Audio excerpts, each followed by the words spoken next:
আমি আল্লাহর কাছে দোয়া করি আমাদের যে সকল ছোট ছোট বাচ্চারা পাঁচ ওয়াক্ত জামাতে নামাজ আদায় করেছে, আল্লাহ যাতে তাদের এই নামাজকে কবুল করে এবং তাদের এই যে ফজরের ওয়াক্ত থেকে শুরু করে ঈশার নামাজ পর্যন্ত যারা জামাতে নামাজ আদায় করেছে তারা শুধু এই রমজান মাস না, তাদের এই নামাজ যাতে অভ্যাসে পরিণত হয় সেই জন্য আমরা সবাই দোয়া করি আল্লাহ পাক যাতে আমাদের এই সকল কবুলমুখী শিশুদেরকে কবুল করে।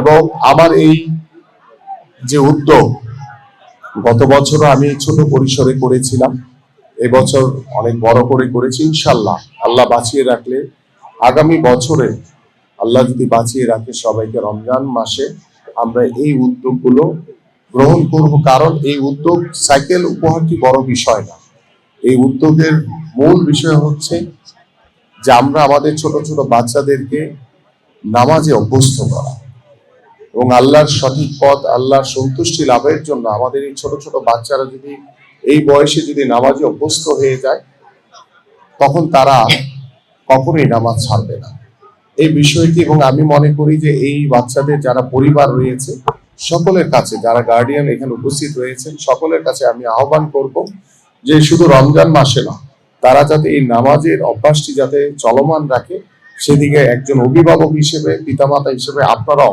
এটি খেয়াল রাখবেন।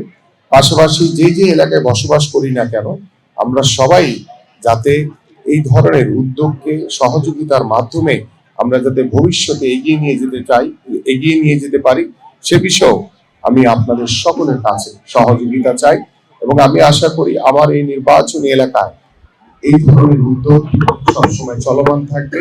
এবং আমরা বিশ্বাস করি আজকে এই পবিত্র ঈদ উল ফিতরের ঠিক আগ মুহূর্তে পবিত্র রমজান মাসে আমরা এখানে দাঁড়িয়ে যে উদ্যোগের মাধ্যমে আমরা আমাদের কোমলমতি শিশুদেরকে আমরা নামাজে অভ্যাসে পরিণত করার জন্য যে আহ্বান করেছি সেই আহ্বানের মাধ্যমে আমি আশা করি আমার এই এলাকায় যারা বয়োজ্যেষ্ঠ রয়েছেন, বিভিন্ন পর্যায়ে নেতৃবৃন্দরা রয়েছেন, সাধারণ মানুষ রয়েছেন, আমাদের মাননীয় প্রধানমন্ত্রী একটি নির্দেশনা রয়েছে যে আমরা চাঁদাবাজ মুক্ত সমাজ গড়ব, আমরা মাদক মুক্ত সমাজ গড়ব, আমরা দখলদার মুক্ত সমাজ গড়ব।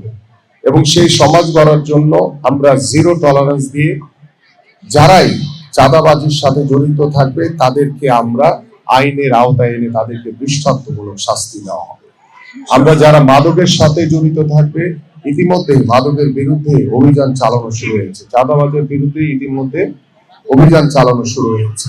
সে যে হোক না কেন তাদের কাউকে ছাড় দেওয়ার কোনো সুযোগ নেই।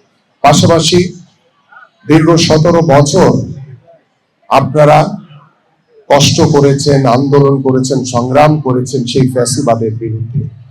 আমরা কখনোই এই রমজান মাসে যেভাবে আপনারা রোজা রেখেছেন শান্তিপূর্ণভাবে, অবাধে, কোনো প্রকার বিশৃঙ্খলা ছাড়া, এবং আমরা দল মত নির্বিশেষে সবাইকে এই সমাজে যারাই বসবাস করে সবারই সমান অধিকার রয়েছে এই সমাজে বসবাস করার।